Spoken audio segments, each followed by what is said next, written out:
Oke teman-teman semuanya, tadi kita udah membahas beberapa, sekarang kita akan membahas tentang yang untuk pegangan diri, untuk perlawanan, untuk fighting ibaratnya. Ya, ini berarti praktikum metafisika 2 ya. Ya. Attacker, ibaratnya attacker, tadi kan ada defender, sekarang attackernya. Ya, pertama kalau kita lihat yang cemeti dulu mas. Ya. Ini pernah ya, ini kayaknya kalau nggak salah pernah kita ini juga kan sedikit waktu sedikit. Ini waktu saya bawakan. Jadi kalau cemeti di sini bentuknya kan cambuk ya, pecut gitu ya. Fungsinya ini untuk menaklukkan tanda kutip makhluk astral. Jadi makhluk astral serasa di bawah kendali kita mas. Ya berarti terjawab sudah misteri nan jadilan lah ya om ya. Kenapa selalu ada gitu ya? Cemeti ininya kayak Ceplok gitu ya. Ceplok. Ini apa ini om? Ini ada pengaruhnya nggak sih ini? Iya, ini jadi bisa bisa digantung juga. Kayak jualan ya mas gini jadinya. dibeli. Ini nanti bisa digantungkan begini, digantungkan begini. Itu bisa dipakai di tempat usaha atau di rumah. Jadi untuk tolak bala, untuk menyerang misal Mas Gentani misal mau ngirimin saya makhluk astral gitu, nanti bisa saya dilawan dengan ini gitu. Jadi ada seperti pertempuran gitu, perkelahian antara makhluk astral. Kalau dibilang ya, ini kan tadi kan ini mas mau megang. Gunanya kan untuk memerintah makhluk halus lah. Berarti kan kodam yang di dalam sini, andai kan ini masih ada kan bukan kodam yang main-main. Iya. Itu kira-kira isinya apa om? Ini mas bentuknya. Jadi bentuknya kalau di sini kita lihat ya, di sini kalau di sini kita lihat ini bentuknya seperti laki-laki tua, tapi bentuknya rada ini mas, rada purba. Jadi seperti sebelum Masehi lah kalau kita lihat muka-mukanya ya bentuknya. Jadi kodam yang diisikan di sini kalau bisa masuk ya, itu minimal 1000 tahun atau bahkan 2000 tahun karena sepuh yang diisi di sini. Dan ini sedikit hidup sih mas sebenarnya. Ini kalau memang dijawab atau mau dipergunakan sebenarnya bisa diaktifkan kembali, bisa direaktifkan lagi gitu. Ini bentuknya nih mas Genta. Keren ini. Penggoknya hanya kali ini. Dan di bawahnya ini cemetinya itu seperti komando dan juga ada yang bentuknya seperti ular juga. Untuk misal kalau kita memiliki usaha besar ataupun kita tinggal dalam arti bisnis yang besar, kita memang perlu seperti ini dalam tanda kutip. Jika sugesti yang diperlukan itu untuk membentengi tempat usaha. Jadi kalau sekarang maraknya misal penyerangan, kemudian ada seperti gangguan astral, kita diganggu makhluk gaib atau apa, ini memang harus menjadi tonggak mas. Dalam artian sosok astral yang kita minta ini ada selamatannya pasti untuk membantu kita itu. Ini kalau modelan-modelan yang kayak gini tuh diperjualbelikan apa enggak sih om? Ada. Cemeti ya? Cemeti ya, ada banyak. Bahkan di toko online juga saya cek itu ada yang jualan. Terus juga di kolektor pasti, di pasar-pasar juga banyak. Pinggiran toko, tetapi nanti juga harus hati-hati karena ada yang ori, ada juga yang KW. Ya, karena kalau benda-benda ini saya pamerkan dalam artian ada ciri-cirinya juga ya. Memang ada tes secara logam juga ada. Kemudian kalau benda-benda seperti ini, kalau kita memang benar-benar memegang, itu ada pantangannya mas Genta. Contohnya tidak boleh semua orang tahu. Ini kita tunjukkan karena kita kan tidak perlu ini dalam artian ini hanya untuk bahan pembelajaran. Tapi seandainya saya memiliki ini tidak boleh saya bawa seperti ini mas. Nanti isinya hilang, nggak mau gitu. Jadi sifatnya harus rahasia. Tapi sesuatu yang ditunjukkan itu justru malah biasanya KW, palsu. Tapi kalau sosok-sosok kayak gini kan sebenarnya kan jarang kita bahas ya om ya. Iya, sosok tua, ya. Sosok dari purba itu kira-kira bentuknya kayak gimana om? Ini kalau Mas Genta lihat ya, dengan mata lahir seperti ini bentuknya. Kayak gini? Iya, jadi sosok astralnya persis seperti itu. Yang jarang ya, tapi untuk memperlihatkan di depan kamera di Indonesia tuh kayaknya belum pernah ada. Jarang mas, ini sosok yang tersembunyi sekali. Dan ini bentukan manifestasi dari penarikan gaib waktu itu. Dan kalau saya track semua benda ini didapat dari tempuran-tempuran sungai mas. Dari tempuran sungai? Iya, dari tempuran sungai. Jadi waktu kita ke mana kemarin? Temanggung yang ada tempuran, itu banyak benda-benda seperti ini sebenarnya. Sehingga benda-benda seperti itu sebenarnya ada yang lama tidak dirawat, ada yang mencari tuannya, ada yang dia tak tumbal. Oke, lanjut ke next itemnya mungkin om? Iya, ini sudah ya berarti. Kemudian kita lihat lempeng-lempeng ini. Ini tadi teman-teman saya ngiranya ngomong sama om ini emas Bung Karno apa bukan? Ternyata bukan. Bukan. Tetapi ini yang kerap menjadi kasus penipuan mas. Kenapa? Karena dikiranya emas ya, karena ini ditariknya dari pinggir sungai atau apa, dan terkadang ada capnya Bung Karno ya. Itu bisa menjadi untuk modus ataupun barang penipuan.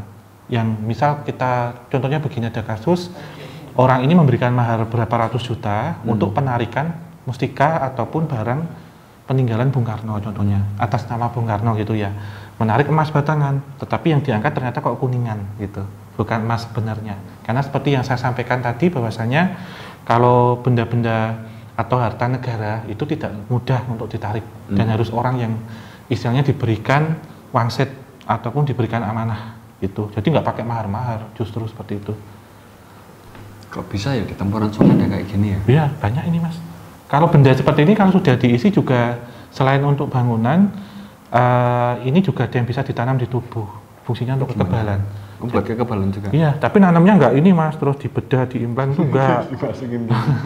Jadi nanti ini dimanifestasi atau dipindah secara dari fisik ke metafisik, non benda atau non bentuk, baru dimasukkan dalam tubuh. Dan saya pernah dulu waktu punya pengalaman itu yang nyembuhin orang yang mau meninggal susah itu di dalam tubuhnya ada seperti ini, kepingan-kepingan seperti ini juga. Berarti bisa dibayangin kalau orang yang banyak isinya itu sebenarnya malah kasihan ya Om ya? Iya, di penuh dalam berat. tubuhnya kayak gini ada berapa, iya, ada berapa. Ini bisa Mas dipindah ke dalam tubuh bisa. Tapi tidak terus ini nanti di kulit sini terus keluar kelihatan mendosol tuh ya enggak. Bentuknya sudah gaib di dalam tubuh secara metafisika pindahnya, non benda. Yang ini udah saya masukin ke tubuh nih, jadi ini bisa buat inspirasi tato loh Mas. Inspirasi tato. Ini loh Mas. Nggak kuat lah, mana aja aku mau tato Semar gambarnya Mas nggak berani kok aku. Nah ini kalau kita bahas Semar ini Mas Genta. Ini hampir sama lah ya sama yang tadi ini. Iya, ini hampir sama. Jadi Semar yang akan kita bahas di sini, kalau kita lihat ini, kalau ada yang melihat ke saya kenapa ngambilnya pakai tangan kanan, tangan kiri, sebenarnya permintaan juga Mas. Gitu. Misal ini kanan gitu, nanti tak kasihkan kanan, tapi terkadang saya ngambil tangan kiri juga ada, contohnya ini gitu, tangan kiri, karena memang ada perbedaan energi, jadi untuk menetralisir gitu. Karena secara energi kalau saya megang pusaka sebenarnya saya kidal Mas, kuatnya di kiri gitu. Terus kalau lihat ini ya Mas ya, misal yang ini, nah ini Semar sudah kita bahas sering ya, jadi sering banget. Fungsinya untuk memikat lawan jenis gitu. Tapi ada juga benda-benda ini kalau kita lihat Semar di sini. Untuk contohnya untuk pengasihan atau menarik perhatian dari atasan bisa juga. Terus kalau jualan tanah dengan ini juga cepat laku gitu. Ada yang dipakai demikian juga. Tapi kalau bisa dibilang pusaka-pusaka yang ada di sini tuh bentuknya mini-mini ya Om ya. Ada nggak sih sebenarnya yang besar kayak ada Mas, stupa di Borobudur bisa, gitu ada besar. Kadang ini godo ini juga bisa, kalau bisa dibesarkan tuh bisa ukuran realnya bisa segini. Ayo lanjut lagi Om. Apa ya? Dua ini ya. Ini Mas bentar. Ya. Itu ada tulisannya. Ini apa nih Om? Gambarnya tengkorak. Iya, kalau ini yang saya dapat lihat dari benda ini itu sebenarnya dulu dipakai pegangan untuk perang Mas. Berat nih. Iya. Itu dipakai untuk bandul kalung itu bisa. Di sini ya? Iya. Tapi kalau Mas Genta mau ya nggak apa-apa kok, ambil aja. Tulisannya Turki 1828. Ya. Ini apa nih Om? Apakah bekas dari pejuang Turki zaman dulu atau gimana? Iya, kalau ini memang dipakai untuk perperangan bisa ini Mas. Ya fungsinya untuk melindungi diri, baik dari bacaan, kemudian juga untuk serangan, juga untuk kekebalan. Dan benda-benda ini misal kayak ini ya, Bunga Wijaya Kusuma ini juga untuk kekebalan tubuh juga bisa Mas. Tapi sugesti di sini kembali lagi, karena setiap benda kalau kita lihat secara fisika, ilmu fisika, ini kan pasti ada getaran gelombang elektromagnetik di sini. Dan gelombang elektromagnetik yang berasal ini berkaitan dengan susunan dari atom, molekul dan juga unsur-unsur yang menyusun. Jadi misal di sini ada kuningan, kemudian ada ferrum, besi, ada ferrum, juga ada kadmium, macam-macam di sini secara metalurgi dan kimia bahannya yang ada di sini. Lantas benda-benda ini saat dia menjadi bentuk padat, kemudian terkena energi radiasi atau terkena dengan gelombang bioelektromagnetik dalam tubuh kita, bereaksi Mas. Kemudian ini bisa menembus kulit, bahkan masuk ke aliran darah. Contohnya misal peredaran darah yang tersumbat saat terstimulus dengan elektromagnetik dari unsur-unsur kimia yang ada di sini, itu kemudian aliran darah itu menjadi lancar. Semoga orang ini kemudian kekebalannya bagus, tidak masuk angin. Itu sebenarnya penjelasan logiknya seperti itu, karena logam-logam itu kan bisa menembus jaringan tubuh manusia dan ada netralisirnya di situ. Itu sih Mas penjelasannya.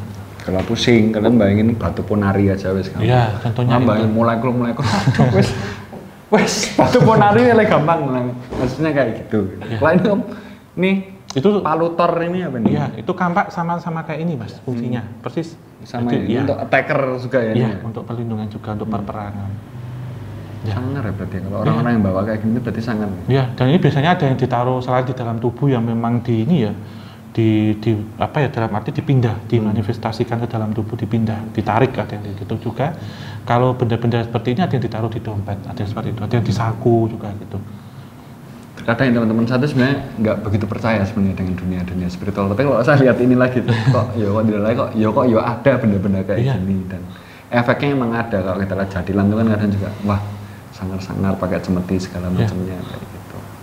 Terus mungkin ini ya. Emang sedikit banyaknya benda-benda pernak-pernik yang sudah kita bahas di kali ini, mungkin untuk kedepannya kalian mau request benda apa. Merah delima, saya sebenarnya penasaran dengan merah delima, tapi itu adalah barang yang sangat-sangat susah dicari. Iya, susah dicari. KW-nya pun nggak tahu. Ada KW-nya apa nggak sih? Ada ya? KW-nya. Cuman saya pernah melihat itu lampu dimatiin semua, ada air dalam gelas kaca, dimasukkan nanti menyala. Iya, itu. Ya.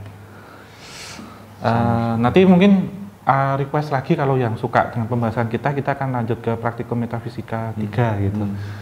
Nanti saya bawakan beberapa lagi yang ada di rumah. Gitu. Nanti kalau enggak, saya mau ngelobi. Saya tuh pernah dikasih lihat benda pusaka yang dia tuh dari zaman batu. Itu masih ada bau darahnya. Itu benar-benar masih otentik. Kalau boleh pinjem, saya nanti tak bawa ke sini dan saya jelaskan kalau boleh. Untuk materi ini ya praktikum kita ya. Saya juga ada ini sih Mas.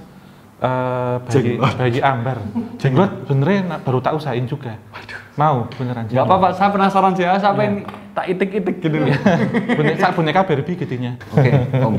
Sedikit pesan terakhir. Sebenarnya benda-benda kayak gitu sebenarnya kalau digunakan itu apa atau tidak apa-apa. Untuk segala kegunaannya, entah itu baik atau buruk, dengan laku apapun, itu apa atau enggak apa-apa? Iya, sebenarnya kalau kita mengacu ke agama apapun jelas tidak dibenarkan untuk seperti ini dipercaya dalam tanda kutip, kemudian kita memanfaatkannya karena ini memanfaatkan kodam yang ada di dalam, tetapi juga kita merawat, dalam arti merawat benda pusaka itu jangan dikatakan musyrik. Dalam artian di sini sebenarnya kita nguri-nguri budaya. Ini loh sedikit dari kekayaan leluhur kita sebenarnya, pendahulu-pendahulu kita. Misal kita melihat pekeris ya, dalam arti ini sudah diresmikan kalau badan internasional itu apa? UNESCO ya, itu menjadi salah satu pusaka dunia. Dan di sini kita merawat di sini karena kita melihat benda-benda itu dari logam sehingga jangan sampai rusak. Seperti dijamas, kemudian menggunakan jeruk nipis contohnya untuk perawatan karena ada sifat arsenik, ada reaksi kimia juga yang terjadi di situ. Tergantung pola pikirnya. Kalau kemudian kita mengacu ke sini, kita memanfaatkan, kita minta tolong, kita memberikan sesaji dan macam-macam, berarti tujuannya negatif. Itu jelas tidak boleh karena musyrik di sini. Tapi kalau kita membawa nanti jadinya sugesti, juga kita akan dipertanyakan, berarti kita kurang percaya diri, kurang confident. Kecuali kalau di sini kita ambil secara positif, tujuannya untuk selamatan, lantaran itu kan perantara benda-benda ini. Karena tujuannya kalau kita lihat sifat dari logam itu ada yang menyerap, ada yang menolak, ada juga yang menetralisir, itu nggak apa-apa Mas. Karena logam itu secara ilmu fisika, secara fisika atom, juga secara kimia bahan itu bisa dijelaskan, itu nggak apa-apa. Gitu. Intinya ya sebelum kita memiliki barang-barang seperti ini harus seimbang hati dan pikirannya lah ya, pasti ya. Karena ini kan digunakan untuk kebijakan. Iya, benar seperti itu sih Mas. Jadi ya wes teman-teman semuanya, mungkin ini sedikit unboxing yang bisa kita berikan untuk kalian semuanya. Cukup banyaknya, ini cukup banyak sekali. Mungkin kedepannya akan ada konten unboxing lagi. Jenglot sangat saya nanti. Kalau dapat ya itu ya dari zaman kita kantor lama loh, Jenglot tuh nggak pernah kesampaian. Atau mungkin Sobat Javanika kalau mungkin ada yang mau ada yang mau bersama kita praktikum bersama juga nggak apa-apa gitu. Bawa jenglot juga nggak apa-apa. Ya aku takutnya jenglotnya dibawa ke sini dah, habis itu selesai syuting kita nunggu bentar karena jenglotnya hilang. Oh para momat pergi putas lemes. Ya, nanti kalau teman-teman juga ini membuka untuk kita sesi praktikum benda metafisika 3 dan 4, nanti bisa DM.